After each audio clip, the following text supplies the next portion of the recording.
Marty. How are you doing today? Thanks for coming on the This Day in Metal podcast today.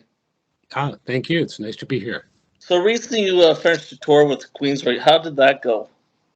That was fantastic. It was the first time in America touring since the pandemic, so we got the benefit of people enjoying live concerts for the first time again, and also to see the reaction of my Japanese band to being in America, which was just fascinating to see America through their eyes and to kind of not necessarily guide them through it, but just to see what they were interested in and how the audience reactions were so different from Japan, and how just wide open spaces. And it was just very, for them, it was just something very, very new. For me, it was like going home. So it was just a big party for everybody. And the Queensrÿche guys were fantastic, and we all got along great. And the audience, a lot of those people in the audience were people who might not necessarily have would come to see my shows had it been just me playing. So we really got to play for a lot of new people. And I think we got a whole lot of new fans, and I really enjoyed the entire experience very much, and definitely set us up for our next trip to America. That's awesome. I'm glad that went well for you. You recently completed an album called Tokyo Jukebox 3. Is there any particular song on the album that you enjoy playing live? Playing live? Yeah, or just in general, any song that sticks out to you? The one that we've got pretty much the most attention overseas for is a song called Kaze ga Fuiteru. And that one has a music video. It's the most recent music video off the album. And that one was the song that when we played in America on tour, of course, a lot of people didn't know the Japanese titles to the Japanese songs that I do. And it was the last song that we played in the set. So many times people would ask me and ask my band, what was that last song that you guys played? What was the last song that you played? Even though I announced it from the stage, people are not going to understand. They're not going to remember the foreign title. So I had to kind of drill it in and keep saying, look, this song is called Kaze ga Fuiteru. Check it out on YouTube. And so that was the one that kind of got the most attention from the new record. And it was kind of fun, like kind of not translating, but introducing people to this stuff that normally people don't go out of their way to like hear a song that's got a foreign title. I sure didn't when I was a kid. It would have just gone right over my head. So it was just really kind of fun to watch people getting an open mind about this kind of stuff and discovering new music the way I did before I came to Japan. So it's kind of a nice cycle there. Yeah, that'd be like me opening up to some new music and different interests, and not all the same thing, American type of music. And it'd be really intriguing to definitely go watch a show you perform in there. You're famous in Japan. The Japanese government has made you an official ambassador of Japanese heritage. Did you ever think when you first moved to Japan that you would become a famous star over there and get recognition for it? Absolutely not. When I came to Japan, I really only had one goal. I just wanted to play in the Japanese domestic music scene. I was really into the Japanese heavy groups and the visual kei groups, and really into that type of music. And I just wanted to get into that world. And even though I was kind of known in the international music scene in Japan, that's just a small fraction of what's happening over here. So it really didn't help me very much. I was kind of starting from scratch. And then I started little by little getting into the domestic music scene. And then just things started to like take its own course and go into places where I would never expect. And I just got a lot of high visibility gigs, so to speak, in a lot of different media. And somehow, the government recognized me for it. And it just blew me away, because there's a lot of great Japanese musicians that would have done an awesome job with creating a Japanese heritage theme song. And I think that's the reason why the government chose me, is to actually write that song. They had me write a song with the Tokyo Philharmonic Orchestra playing to play it for me, and I think that was their goal. You know, I don't really know what it was in me that they saw to have me become, you know, an ambassador for them, but I was just honored and a lot of responsibility to, you know, create that song. But I think it was just because they wanted me to write that song, and that song is being used for all kinds of political events and banquets, and there was a big campaign at the airport for the last 3 months, and you can still see it there now, I think. So I just beyond honored. I would have never expected any of this stuff. I'm just like a rock and roll dude from the East Coast. Right. You never expected it, but it's all been very, very lucky. That's amazing. Congrats for that. That's Thanks. really. So recently, you were involved in a music project called Lost Symphony. Do you remember doing part of that? Oh wow, you did your homework. Yeah, I'm not really too familiar with the details of that, other than they had me play on a couple songs, which I really enjoyed very much. And it kind of reminded me of what I was doing in a band called Cacophony a long time ago. And it was kind of like a more modern version of that type of thing. And they so kindly asked me to play on a few songs, and I enjoyed that. Yeah. Yeah, my friend Kelly Karalik, he's involved in that too, and he had a question to ask you. He wanted to know, even in the early years, you phrasing and nuance was clearly been influenced from Eastern music and culture. Did you spend significant time actively emulating a particular instrument or vocal phrasing from that part of the world? That's a good question, and the answer is yes to both. He's got a pretty good ear if he can tell that I'm learning from vocal phrasing, which is something I did very, very much. As a matter of fact, just yesterday I played a show of traditional Japanese music where I just played the vocal lines on guitar. Nice. And that's something that I got into a long time ago with Japanese traditional singing. The vocals were very, for whatever reason, they appealed to me. And I thought, if I just had that on my guitar, I could really express myself better than just learning a bunch of Van Halen licks, you know, and doing that. So I started to go the vocal route of Japanese and Chinese music as well. And I also spent a lot of time learning from a Chinese instrument called an erhu, which is it's a stringed kind of bowed instrument, kind of sounds like a violin, but a little bit more of a somber, sad kind of tonality. And I just learned a lot of those phrases, and that kind of put me in my own direction. But this was all like when I was in my late teens doing that stuff, and it still has an imprint on my playing now. Did you ever get the opportunity to be with another established band, like besides Megadeth? Were you any other band? I would consider anything really. I've done so many varied projects here since I've been here, playing in bands and with very major artists, and you know, playing guitar for stadium acts and things like that. And I love doing that. And I really consider anything that comes my way. If it seems like something that I can contribute to, I would certainly consider it. I've pretty much said yes to anything that I'm interested in since I've been here, and that's kept me really doing a lot of stuff that I love doing. So I'm open to all kinds of things. Well, that's good. So is it true you were influenced by Kiss as a kid? Oh yeah. Who isn't really in the world of heavy metal? I think either directly or indirectly, everybody, you know, wants to blow shit up and fire and blood and bombs and loud guitars, you know. So whether or not the Kiss material really influenced a certain person, there's definitely something about their show or their music or their personalities or their masks or whatever it is, their image.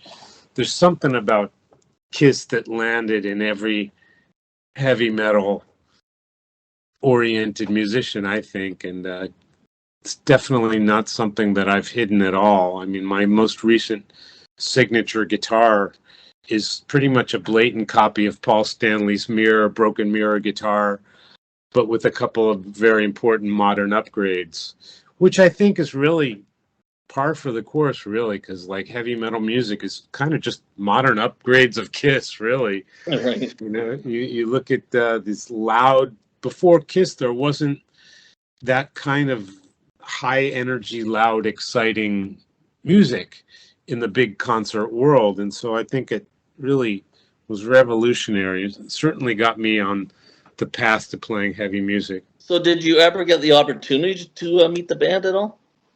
Yeah, many times, and very luckily, in lucky situations. The first time I met Gene and Paul was I was in Megadeth, and we won some kind of award for something, and the presenters were Gene and Paul. So Gene and Paul presented me with some kind of award, and I'm like, this is the coolest way to meet my heroes ever.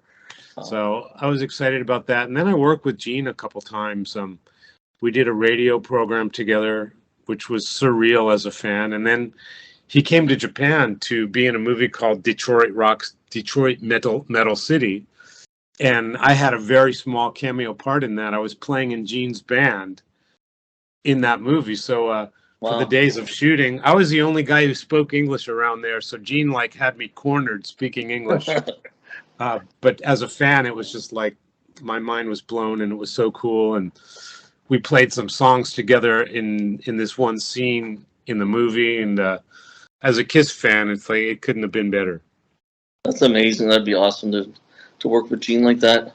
Yeah. So there's a documentary coming out. I think it's possibly this year. It's about the life of Nick Menza. Were you asked to be involved in that at all, or? I don't really know much about that whole thing. I might have been approached about it several years ago, maybe. Okay. Yeah, I don't really know any details about that. What was it like reconnecting with Dave Mustaine? You did a couple shows this year with him, correct? Oh, right. Yeah. We played at Budokan and then at Wacken Open Air. I don't know how to pronounce that. Wacken, maybe. Yeah, it was wonderful.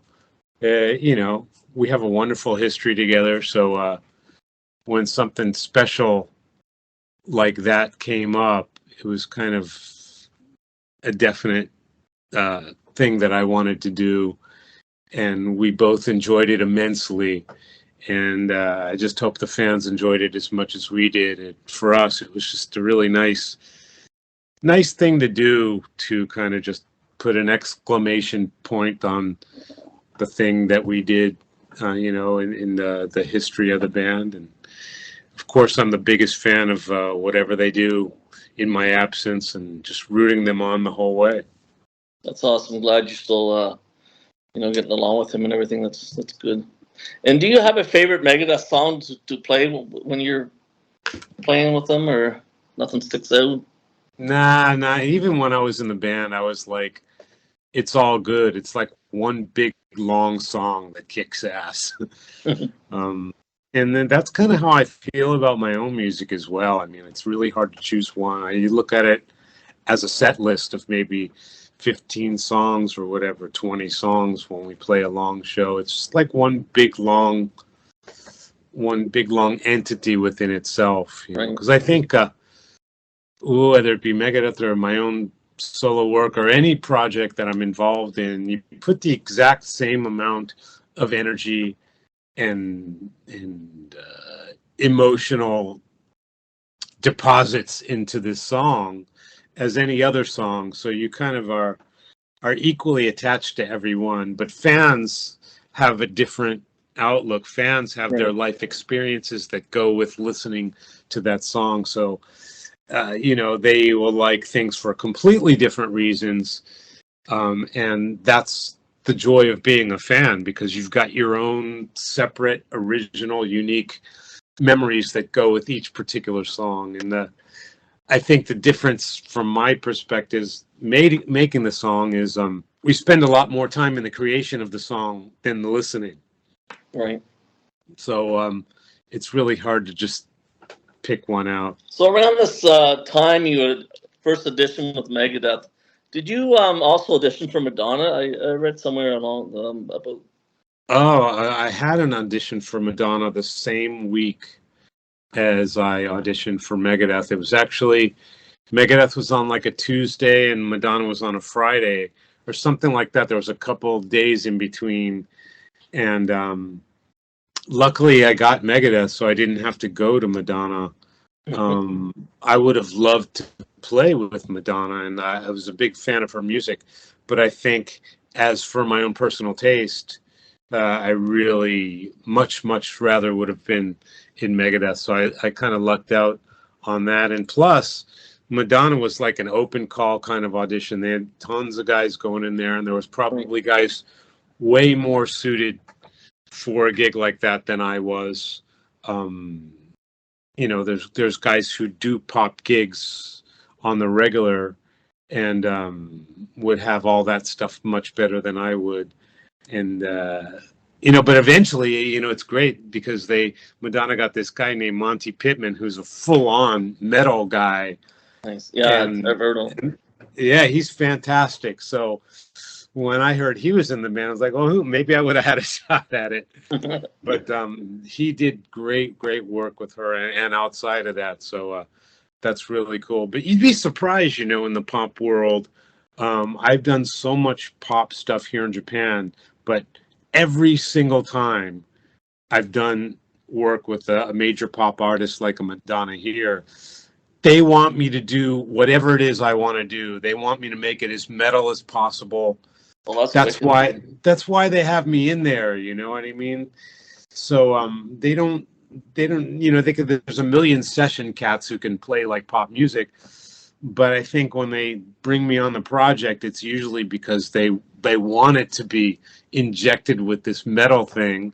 Right. And so that's cool. But when I was thinking of auditioning for Madonna, it's like, oh my God, I'm going to really have to tone this down. I'm going to have to cut my hair and, you know, so, but not the hair, not the hair. you know what? I might have done it for the gig because at the time I was really borderline homeless. I was living really like hand to mouth and, you know, living on couch surfing type of things. And, you know, if I got the Madonna thing and they said, look, you can have the gig, but you need to cut your hair, I probably would have done it. Just because, you know, times are tough when you can't eat. And I really did not like teaching guitar. I always loved teaching people who I thought had the potential to make a living out of music. But as a lot of you guitar teachers know out there, most of the time it's just people who just want to learn the latest. At that time, everybody wanted to learn how to play like Eddie Van Halen. So it's really, there's a million guys who can teach you how to play another thing. That wasn't my forte. So I really would have done anything to stop teaching just to, you know, put food on the table. And even then, I wasn't putting food on the table with teaching. It was really a bleak period of time. But yeah, probably would have cut the hair. Sad to say. Or you could have went back to Hawaii and played in that band. Yeah, then I would have been eating even less. Exactly. Are there any bands in Japan that you are digging right now that we, us here in America, should be checking them out? Like, we don't really get to hear much from over there. So is there any bands that, like, maybe heavy metal bands that stick out? Yeah, I mean, a lot of the stuff I listen to is not what you'd consider heavy metal, but there's a lot of heavy metal elements in it. But there's a lot of stuff in Japan that certainly fits within the confines of very, very cool metal. And I would recommend Maximum the Hormone. You probably know them. Maximum the Hormone, Crossfaith. And for those of you a little bit more adventurous, I would say Passcode. And Passcode is in America right now. It's not like baby metal, but it's girls, and the music is very, very cool and heavy and adventurous. So if you like baby metal, you will definitely love Passcode. But even if you're not a fan of baby metal, it's different enough that it might just fit into your wheelhouse. But like I said, metal fits into so many different genres here in Japan that you know just as long, even if something is not pure metal, I think metal fans, especially now in America, are a lot more open-minded and can come into something that's not 24/7 metal riffs all the time.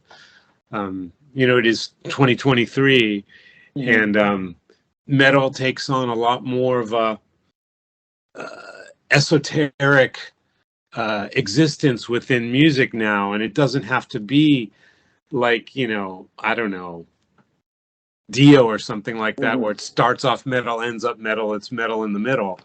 That's all great, but I think the wonderful thing about metal is it never dies. It finds its way into places that wasn't metal 2 years ago, and that's really the case in Japan. So, but start off maybe with those bands that I mentioned, and then if you find other things that are a little bit less overall metal but have elements of metal, you'll be surprised. Crossfaith is great. I would definitely recommend Crossfaith. Okay. Is Loudness still popular in Japan, or how are they doing over there? Loudness? Yeah, I think they are pretty. I haven't heard what they've been doing lately, but they have a loyal base of fans for sure, and they're one of the pioneers. Pioneers of heavy metal, and they're like a name that comes up in America still, like you just brought it up. Right.